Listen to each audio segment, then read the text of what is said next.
امروز میخوام راجع به یکی از مفاهیم پایه در زیست شناسی، یعنی فشار اسموزی که برای جابجایی آب تعریف میشه صحبت بکنم.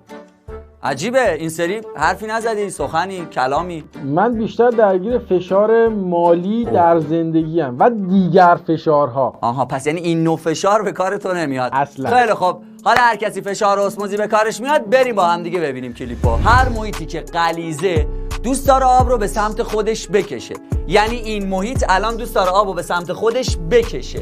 دوست من نگفتم جابجایی آب وجود نداره ها، اینو مچالک و منداز دور. آب میشه مولکول‌های قرمز یا صورتی رنگ. حالا چون آقا این کورنگی داره از من بپذیرید، یعنی جابجایی مولکول‌های آب متوقف نمیشه. خب دوست من تو یاد گرفتی، الان یاد گرفتی که اگر غلظت زیاد باشه آب به سمتی میره که غلظت زیاده. کل فشار اسموزی بچه‌ها یعنی همین. خب دوستای من، اولین چیزی که برای فهمیدن اسموز باید توی ذهن ما نقش ببنده اینی که اگر قرار اسموز تعریف بشه ما نیاز به 2 تا چیز داریم. آقا اولین چیز رو بگیم، 1 قشای نیمه تراوا. قشای نیمه تراوا یعنی چی؟ یعنی اینکه قشایی باشه که به یک سری از مواد اجازه عبور بده. مثلا قشایی که اینجا وجود داره به نمک ها اجازه عبور نمیده، فقط به مولکول‌های H2O، فقط به مولکول‌های آب اجازه عبور میده. پس به این میگن قشای نیمه تراوا. 2 علاوه بر این قشا باید اختلاف غلظت در 2 طرف قشا وجود داشته باشه. الان اختلاف غلظت داریم، به نظر تو این محیط غلیظ‌تره یا این محیط غلیظ‌تره؟ خب اینجا نمکش بیشتره، آبش کمتره، پس غلیظ‌تره. اینجا نمکش کمتره، آبش بیشتره، بنابراین محیط رقیق‌تریه. حل رقیق‌تر، غلیظ‌تر. حالا این نکته رو داشته باش، خیلی خفنه. از اینجا به بعد حواستو بیشتر جمع کن به مطلب. چه نکته‌ای آقا؟ میگم هر محیطی که غلیظه، چون پتانسیل آب توش کمه دیگه، هر محیطی که غلیظه دوست داره آب رو به سمت خودش بکشه. یعنی این محیط الان دوست داره آب رو به سمت خودش بکشه. کشیدن آب به این کشیدن آب، به این فشاری که باعث میشه آب از این محیط به این محیط وارد شه، بهش میگن فشار اسموزی. پس جایی که غلیظ‌تره چون دوست داره آب رو به سمت خودش بکشه فشار اسموزیش زیاده. محیطی که رقیق‌تره چون میخواد آب از دست بده، چون تمایلی برای کشیدن آب نداره، فشار اسموزیش کمتره، بنابراین آب رو از دست میدهد. ببینیم اینو بچه‌ها، ببینیم چه اتفاقی میفته. آب به کدوم سمت قراره جابجا بشه؟ الان میبینید آب قراره از محیطی که فشار اسموزی کمتر داره بره به محیطی که فشار اسموزیش بیشتره. یه بار دیگه، آب از محیطی که فشار اسموزی کمتری داره، یعنی محیط رقیق، میره به جایی که فشار اسموزی بیشتری داره، یعنی محیط غلیظ. دوست من یه نکته بگم در همین ابتدا، ممکنه مولکول‌های آب به سمت محیط رقیق هم بیان، اوکیه؟ ولی بیشتر به سمت محیط غلیظ میرن. یعنی ما تبادل آب داریم ولی بیشتر مولکول‌های آب به سمتی میرن که غلیظ‌تره، به سمتی میرن که فشار اسموزیش بیشتره. پس بیشتر مولکول‌های آب به این سمت میرن، نه اینکه اصلا به این سمت، یعنی به سمت فشار اسموزی کمتر جابجا نمیشه. میشه، ولی نسبت جابجایی مولکول‌های آب به نفع کیه؟ به نفع محیطی که فشار اسموزی بیشتری داره، یعنی به نفع محیطی که غلیظ‌تره. مولکول‌های آب به اون سمت چی میشن؟ جابجا میشن. دیدید که این اتفاق افتاد. حالا ببینید، میخوام یه چیزی رو بررسی کنم بچه‌ها. بیاین با هم دیگه تعداد مولکول‌های آب با تعداد نمک‌هایی که می‌بینیم، حالا یا شکرهایی که می‌بینیم، فرق نمی‌کنه، یه مقایسه با هم دیگه بریم. بچه‌ها اینور چند تا مولکول آب داریم؟ 2 تا. چند تا نمک داریم؟ 2 تا. نسبتشون 2 به 2 نسبتش میشه 1. قبوله؟ اونور رو بشماریم، آبو بشماریم. 1 2 3 4 5 6 7 8 تا مولکول آب داریم. نمک بشماریم. 1 2 3 4 5 6 7 8. پس نسبت آب به نمک اینور 1، نسبت آب به نمک اینورم 1. خب یعنی غلظت دو محیط چی شد؟ برابر شد. وقتی غلظت محیط برابر میشه یعنی فشار اسموزی دیگه وجود نداره. دوست من نگفتم جابجایی آب وجود نداره ها، اینو مچالک و منداز دور. فشار اسموزی وجود نداره، یعنی بر اساس فشار اسموزی دیگه آب جابجا نمیشه. اگه یه مولکول آب بیاد اینور، یه دونه هم میره اونور، دو تا بیاد اینور، دو تا هم میره اونور، که این نسبت دیگه به هم نخوره. پس وقتی غلظت ها یکسان میشه فشار اسموزی دیگه نداریم، در مورد فشاری وجود نداره، صفر اون فشار، اوکیه؟ چون دو طرف با هم دیگه غلظتشون برابره. ولی جابجایی آب متوقف نمیشه، به تعدادی که مولکول آب اینور میره اون سمت هم میتونه بره. اینجا نسبت ها یک شد، همین ور همون ور غلظت ها برابر شد، بنابراین فشار اسموزی چی شده؟ متوقف شده، ولی جابجایی آب متوقف نمیشود. خب دوست من این یکی رو تو به من بگو. الان این یک قشای نیمه تراوا، این بر مولکول های آب و شکر، این برم آب و شکر. فقط من بهت بگم که الان مولکول های قرمز یا همون صورتی رو شما آب در نظر بگیر. پس مشکی ها میشن شکر، آب میشه مولکول های قرمز یا صورتی رنگ. حالا چون آقا این کورنگی دارن از من بپذیرید. بچه‌ها فشار اسموزی تو کدوم محیط بالاتره؟ گفتیم هر جا غلیظ‌تره فشار اسموزیش بیشتره. خب اینجا آبش کمتره پس غلیظ‌تره، پس فشار اسموزیش بیشتره. گفتیم محیطی که فشار اسموزیش بیشتره دوست داره آبو به سمت خودش بکشه، پس جابجایی آب میشه به این سمت. حالا بریم اونور.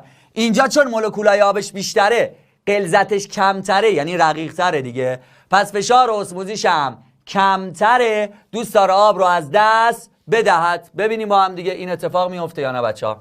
پس فشار اسموزی این ور بالاست، این ور پایینه.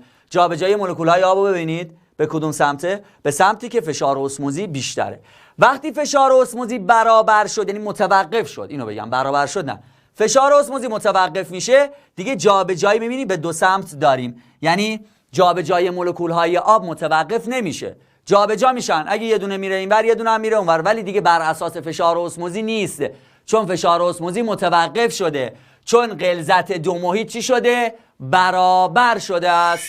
و اما دوستان با هم دیگه بررسی کنیم ببینیم آقا گلوبول های قرمزی که در خون انسان وجود دارن چه اتفاقی میفته، چه جوری فشار اسموزی تنظیم شده که اگه آب زیادی واردشون بشه میدونید میترکن، اگه آب زیادی ازشون خارج بشه حالت پلاسمولیز میگیرن یا پلاسیده میگیرن. بنابراین باید یه اتفاقی بیفته در خون که آب زیاد از گلوبول قرمز خارج نشه، آب زیادی هم بهش وارد نشه و توی حالت نرمال خودش وجود داشته باشه. یکی از کاربرداش در کتاب درسی شما اینه دیگه، میان دیگه آقا خب این همین فشار اسموزیه که باعث میشه گلوبول قرمز مثلا نترکه. توی گیاهی هم که الا ماشاءالله از اسموز استفاده میکنه، بنابراین فهم این مطلب میتونه بهمون کمک بکنه در ادامه راه. بنابراین سه تا حالت گلوبول قرمز رو دارید میبینید: حالت نرمال، حالتی که آب زیادی از دست داده و پلاسیده شده به اصطلاح، پلاسمولیز توش رخ داده، و حالتی که آب زیادی جذب کرده یا تورژسانس انجام داده که ممکنه بچه‌ها بترکه دیگه در اثر جذب آب زیاد. میخوایم ببینیم تو چه حالت‌هایی این اتفاق میفته. با هم دیگه میبینیم ادامه راهو. اول با هم دیگه چی رو بررسی میکنیم؟ یک توازنی رو میخوایم بررسی کنیم. ببین بچه‌ها توازن آب و نمک رو با هم دیگه میخوایم اینجا بررسی کنیم. ببینید این داره چی رو نشون میده؟ داره نشون میده اگه نمک بیشتر باشه منظورش چیه؟ منظورش اینه که اگر غلظت خون زیاد باشه، غلظت محیط اطراف گلوبول قرمز زیاد باشه. خب دوست من تو یاد گرفتی، الان یاد گرفتی که اگر غلظت زیاد باشه آب به سمتی میره که غلظت زیاده، آب به سمتی میره که فشار اسموزی زیاده. پس اگه غلظت اطراف گلوبول قرمز زیاد باشه یعنی توازن به سمت کی سنگینی کنه؟ به سمت نمک، یعنی به سمت غلیظ بودن. طبیعتا اگر محیط غلیظ باشه آب از دست میره و گلوبول قرمز حالت پلاسمولیز به خودش میگیره، یعنی حالت پلاسیده به خودش میگیره. ببینیم با هم دیگه ادامه راهو چه اتفاقی میفته برای گلوبول های قرمز. این اولین تمیه که با هم دیگه آب، مولکول های آب از دست میرن وارد محیط میشن، چون محیط اطرافش که خون باشه یا خوناب باشه فشار اسموزیش زیاد بوده، چون نمکش زیاد بوده، یکی از دلایلش. حالا بنابراین حالت چی میگیره؟ پلاسیده یا چروکیده میگیره. این شد حالت اول، قبوله؟ بریم حالت دوم رو حالا با هم دیگه بررسی کنیم. پس این خروج آب بود. آقا حالت دوم توازن رو ببین تقریبا برابره، یعنی خیلی غلظت زیاد نیست، یعنی تفاوت غلظت نداریم، غلظت زیاد نیست و فراموش کن. تفاوت غلظت بین درون گویچه قرمز و خوناب یا همون پلاسما زیاد نیست. وقتی تفاوت غلظت آنچنانی نباشه فشار اسموزی آنچنانی هم نداریم، بنابراین نه آب زیادی وارد میشه نه آب زیادی خارج میشه. خب این حالت نرمالیه که در خون ما هم وجود داره دیگه. میبینید این توازنه رو داریم اینجا با هم دیگه میبینیم. پس این حالت دومش حالت نرمالیه که در خون ما باید اینطوری باشه که اتفاق خاصی برای گلوبول های قرمز نیفته. میبینید هم آب خارج میشه هم آب داره وارد میشه، بنابراین چون این توازن وجود داره اتفاق خاصی برای گلوبول قرمز نمیفته. هم ورود آب داریم، به مقداری که ورود آب داریم خروج آب هم داریم. گفتم وقتی فشار اسموزی تقریبا غلظت‌ها برابر در دو طرف، یعنی فشار اسموزی تقریبا متوقفه، جابجایی مولکول آب داریم ولی به اندازه داریم، یعنی دوتا میره اینور دوتا میاد اینور. داری توی این شکل کاملا توی این انیمیشن میبینیم با هم دیگه. خیلی خب حالا ادامه راهو با هم دیگه بریم ببینیم چی میشه. پس این حالت نرمال شد که باید اینطوری باشه، قبوله؟ اما بریم حالت سوم رو با هم دیگه بررسی کنیم. یعنی چه حالتی؟ حالتی که الان فشار اسموزی درون گلوبول قرمز بیشتره. حالت سوم این میشه دیگه. فشار اسموزی درون گلوبول قرمز بیشتر باشه، خب طبیعتاً آب رو به سمت خودش میکشه، یعنی متورم میشه دیگه. اینو ببینید بچه‌ها الان چه اتفاقی میفته برای بچه‌ها. این توازنایی که داریم نشون میدیم، این ترازوهایی که داریم نشون میدیم مال خونابه. اینجا خوناب غلیظه، اینجا تقریبا غلظتش با درون گویچه قرمز برابره. اینجا الان خوناب رقیقه. وقتی خوناب رقیقه دوست داره آب از دست بده، یعنی آب بده به گلوبول قرمز. خب الان یعنی گلوبول قرمز فشار اسموزیش بیشتره، دوست داره آب رو به سمت خودش بکشه.